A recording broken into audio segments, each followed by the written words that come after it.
मार होता है तो लाठी चलता है आगे। चपाट में दोनों भाई चपाट में दुआरी कम में छी कोनो गांव में जब मार होय छै। अच्छा के बौआ चुनचुनमा लाठी पहिने पछाड़ी न जाय छै आ तेकरा बाद आगाड़ी आय छै की भाई। अच्छा कि लाठी पहिने पछाड़ी आ तब आगाड़ी त हम ओइ टुन मुसरी पर लाठी। ठीक है मैं सर रहूंगा।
सही बात। बदन को चीर के खरियाने में छीट देते हैं। अच्छा शाही को काट बदन बदन में ठोक देंगे। सही बात। मिर्चाई को धुक्का देंगे। सही बात। साजे मर जाएगा। इसको गौर को भी जबान देना है। रे ये कन्ना संवाद जाके मोह पाएगा, चूता को ठोकर मारेंगे, इसको बदलो। सारे को चूता का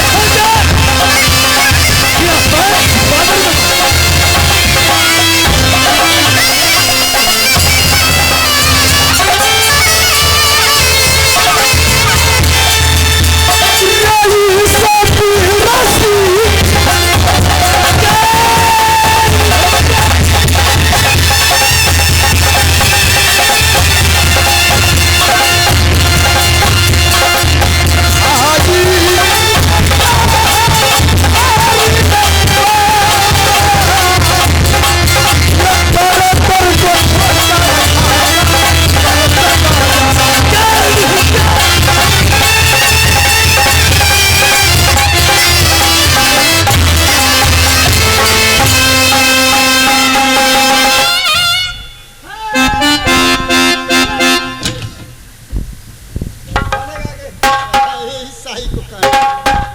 बदन बदन में मार देते हैं। आंखों फंस में ठंड जाता। पहला चट्टा चट्टा है, चट्टा है, काटी ना वो नहीं है, गले से काटी है, गले से।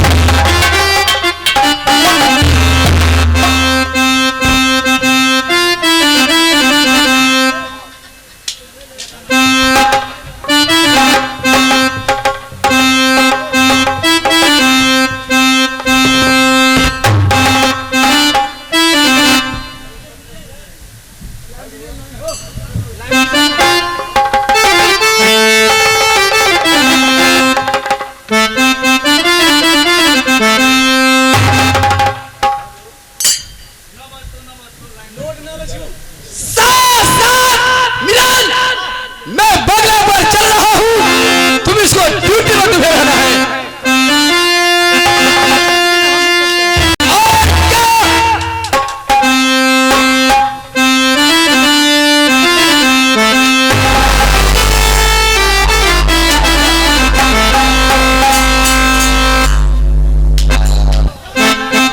चला सब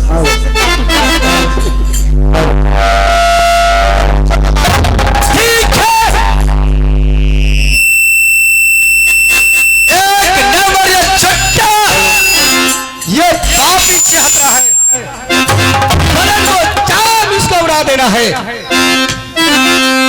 जा रहा हूं, चलो मेरे साथ। जय मां दुर्गा है,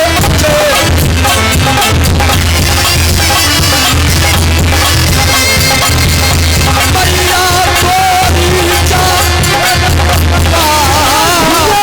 रहना सहारा।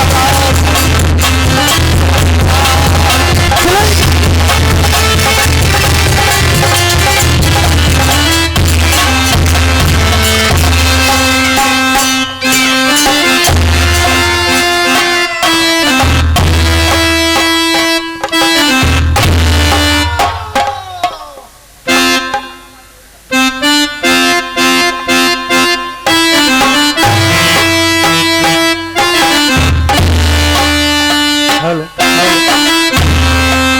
हेलो हेलो हेलो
ना जाने भैया इसी फांसी के ऊपर टांग दे, मैं जाकर उतार कर मैं महल के पास ले जाऊंगी।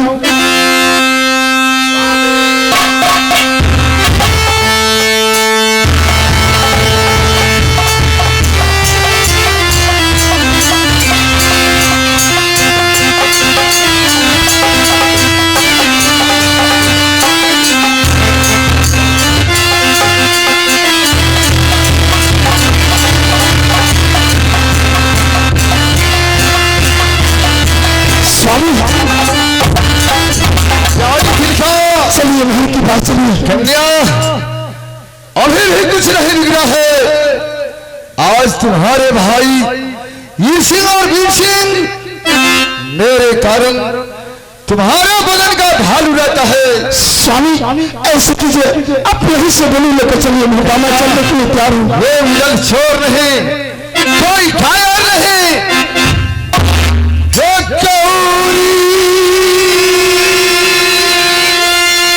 बात तो समझिए स्वामी।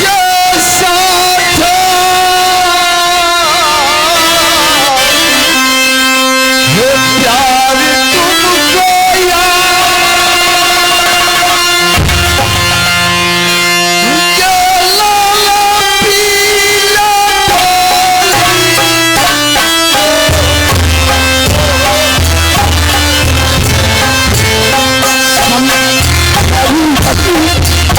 तुमको यहाँ से लेकर होता चलिए, मैं चलने के लिए तैयार हूँ।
मैं किसी का भाई समझना में आज वीर सिंह को बंगला पर नहीं देख रहा हूं।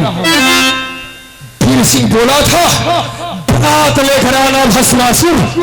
इस समय मैं किसी को नहीं देख रहा हूं, स्वयं मैं जा रहा हूं जहां दिल का प्यारी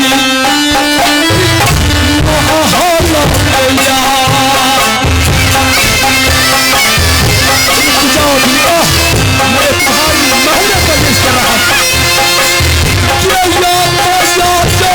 भस्मासुर तो पहलो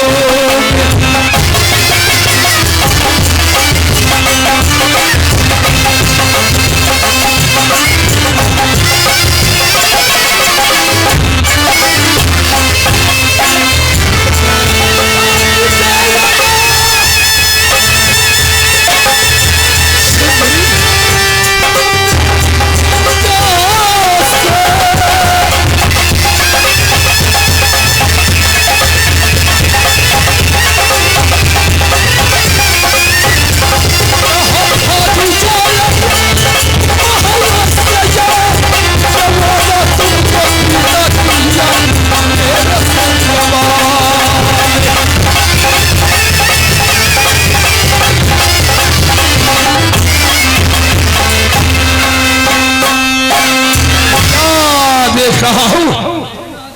तिलिका महल में सोई हुई है, इसे बंगला सुनाकार है। मैंने महल में आया, तिलिका सोई है, मैं वैसे नहीं, मैं जा रहा हूं महल में, तिलिका उठा लूंगा, यहां से लेकर मैंने चला जाऊंगा, चला जाऊंगा, चला जाऊंगा। मैं जा रहा हूं महल में, देख रहा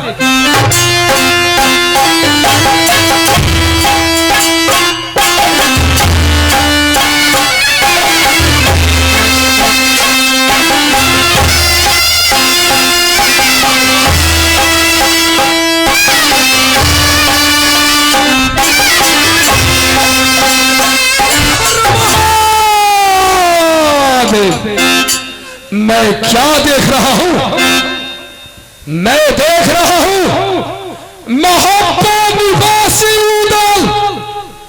क्या वो बाईस खतरा में आ गया। आज मैं देख रहा हूं जिसे मैं शादी करने के लिए प्रण किया था, मदन सिंह से वादा बनवाया था, आज वही तिलका को साथ सेज पर उदल सोया हुआ है। मैं उसे कैसे जगा सकता हूं? नहीं तो मेरा मन होता है उसे मैं सर पर हाथ रख दूंगा, उदल जर के भस्म हो जाए। मगर यह अच्छा नहीं होगा, उदल पीर है, हमें उदल से मतलब नहीं है। केवल मैं उठा लूंगा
मैं जाऊंगा, तिलका को उठाऊंगा, साथ साथ उदल को नींद टूट जाएगा, यहां हो जाएगा क्रांति।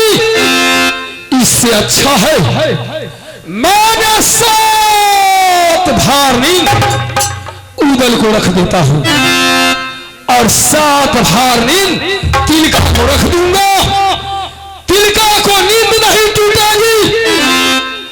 मैं धरती पर उठा लूंगा और यहां से मैं पर्वत पहाड़ पर ले जाऊंगा। वहां जाकर इसे नींद टूटेगी, स्वयं मुझसे पूछ बैठेगी मैं कहां आई हूं। सारा भेद खोल देंगे हम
उदल को होना चाहिए। हर हर महादेव। सात भारनी तिलका को होना चाहिए। जो सब जान नहीं सके तिलका कि हमें धरती से कौन उठा रहा। इस समय मैं जा रहा हूं महल में तिलका को उठाने के लिए। रुक जाओगे तिलका कहाँ जाता है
उठा के तुमको महलों से लाभ।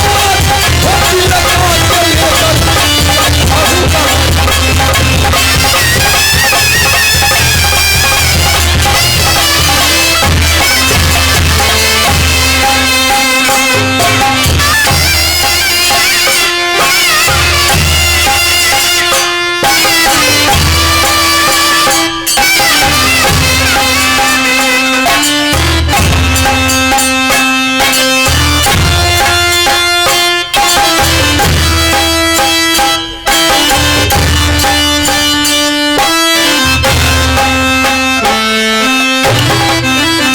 हमारी तिलका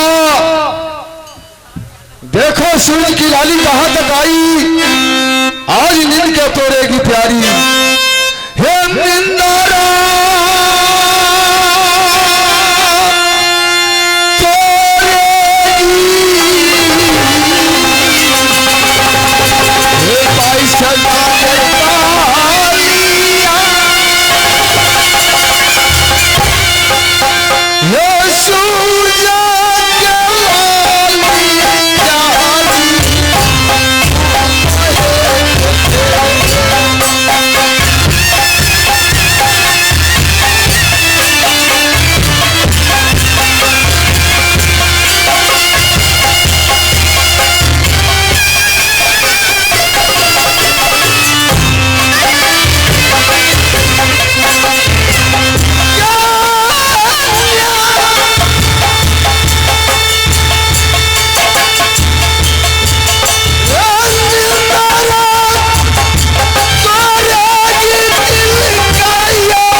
प्यार करती है। आज तोरे कारण प्यारी उदल से पागल बना है।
ये समझाया था कि भाई लाल मचाएगा पार न पाएगा गाजरा में, उदल फंस गया बांस गाजरा में।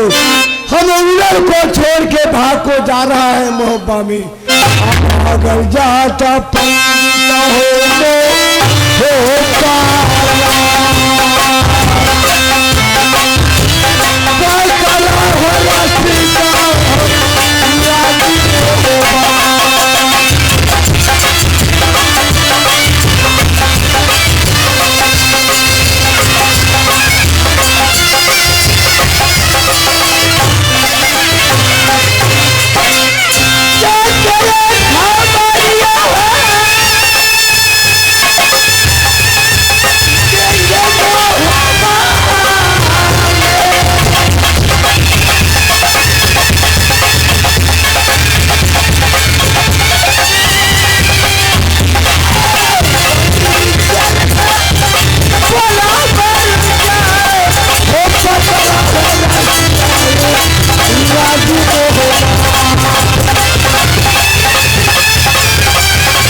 पंडित पहाड़ है, मैं इसे रखकर इससे मैं नींद डाउन करूंगा, इससे नींद टूटेगी, इसका बाद मैं बात करूंगा।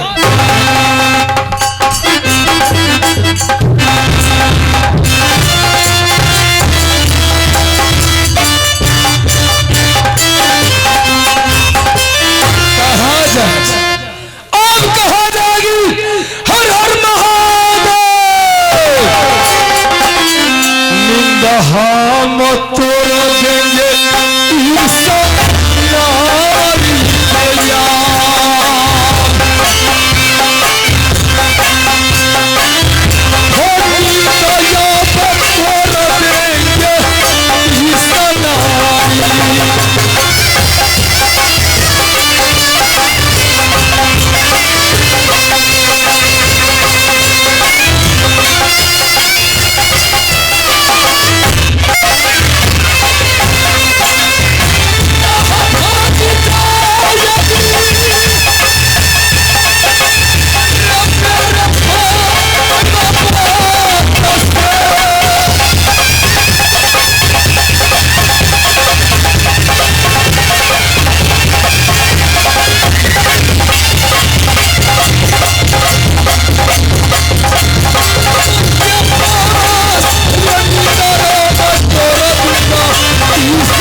देखो दुनिया के झलक।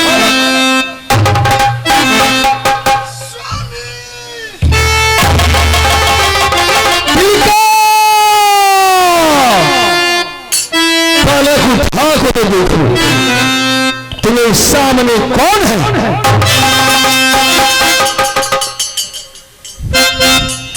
क्या है इनका?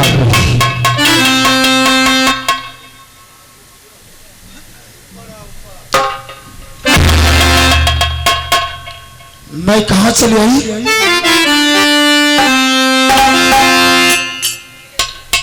तुम्हारा नहीं है एक तुम्हें जंगल नहीं, यह जंगल नहीं है दिल का। आप कौन? पर्वत पहाड़ हूं। मैं कौन हूं? मेरा नाम भस्मासुर है। मैं इसी पर्वत पर रहता हूं, समझ गई? मैं तुम्हें यही पर्वत दिखलाने के लिए लाया हूं। भस्मासुर बोलेगी, मैं सुन रहा हूं। कारण क्या था कि तुमने इस पर्वत पहाड़ पर लाया है? कारण तो यही है, कारण यही है जिस समय तुम्हारे पिताजी का सर पर काल आया था, हमसे सहारा मांगा कि भस्मासुर मैंने 12 बरस का कौड़ी बिक्री चौहान दिल्ली वालों को रखा हूं। जो फिर दिल्ली से आया कौड़ी लाने के लिए, मैं किसी का कौड़ी नहीं दिया। हमारे किला कैसे अमानत रहेगा, वीर कैसे बनेगा? मैंने कहा ईर सिंह वीर सिंह कहा मेरे लड़का है, मेरा नाम मदन सिंह है, मेरे किला अमानत रहेगा। तो मेरे पास में एक लड़की है जिसे नाम रानी तिलका है, उसे मैं शादी करा दूंगा। मैंने तुम्हारे पिताजी को किला को अमानत किया, 12 बरस के कौड़ी पृथ्वीराज को माफी करा दिया, कौड़ी सुनने नहीं दिया। जितना फिर दिल्ली से आया, सब वीर के भस्मा सूर पाई। तुमको पिताजी किया 22,000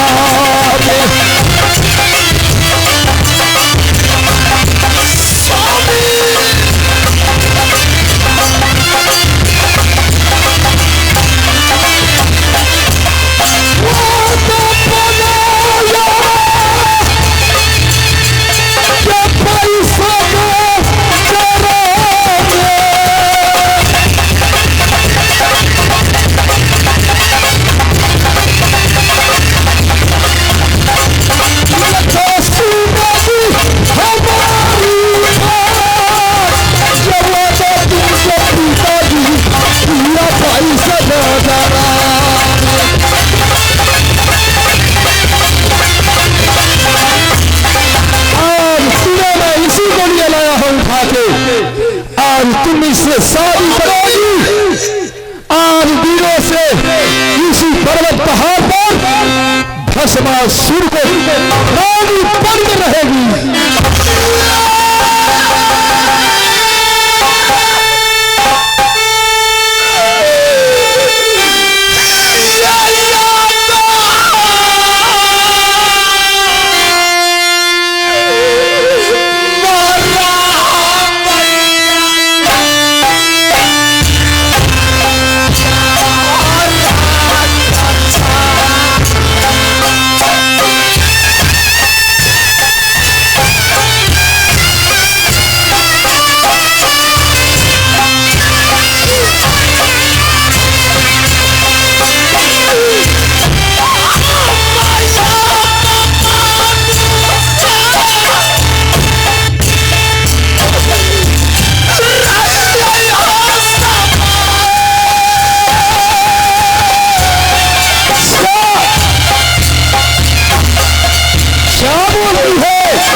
के भस्म हो जाएगी।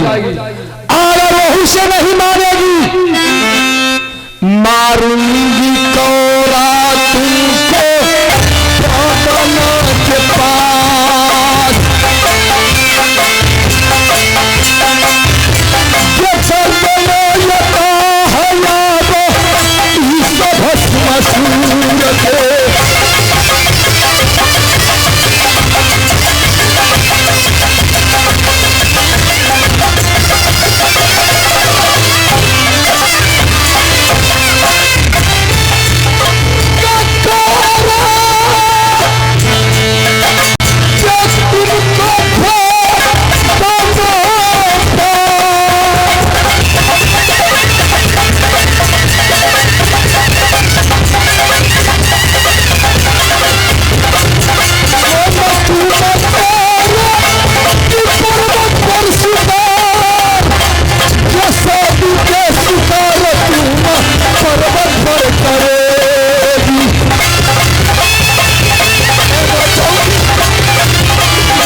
शादी का स्वीकार नहीं करेगी, मार देगा भस्म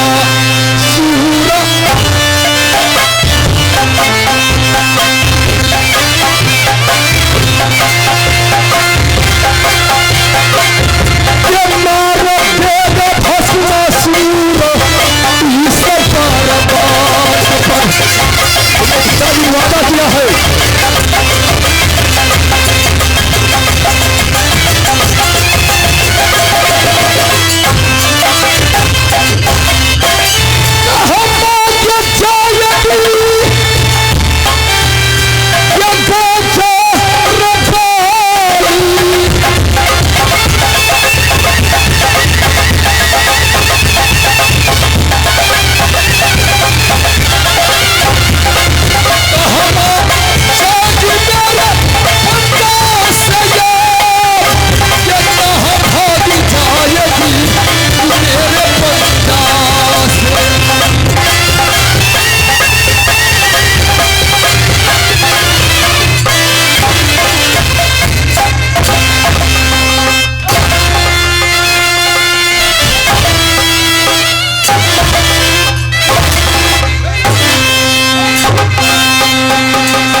मुझे कोई परवाह नहीं, लेकिन स्वामी 22 नगर के अंदर वो भी फंस जाएंगे, दोनों जान चले जाएंगे। आज मैं भस्मासुर के साथ में वादा कर लेती हूँ। तिलका, मैं वही सुनना चाहता हूँ, मेरे साथ में तुम वचन बना देगी कि मैं आपसे शादी कर लेगी तो मैं तुम्हें जान छोड़ सकता हूँ, नहीं तो मेरा में इतना पावर है, शंकर जी का दिया हुआ वरदान, मैं तुम्हें हाथ सर पर रखूंगा, सर के तुम भस्म हो जाएगी। अगर वो भी से तुम नहीं मानेगी, मेरे हाथ में भस्म, ये देखो बिजली का कौरा है, तुम्हें बदल पर चलेगा। क्या बात? मैं शादी करूंगी। शादी कर लेगी? हाँ, लेकिन ऐसे नहीं। कैसे शादी करेगी? हम राजपूत कुल की लड़की हूँ। अच्छा, हमें शादी वेद के साथ और पंडित के साथ होना चाहिए। अच्छा, आप पंडित खोज कर लाइए तो मैं संविधान करा सकती हूँ, अथवा नहीं। अच्छा, तुम क्षत्रिय को लड़की हो, तुम्हें वेद से शादी होता है, हमारे यहाँ तो पंडित नहीं मिले, कहीं से पंडित खोज कर लाना होगा।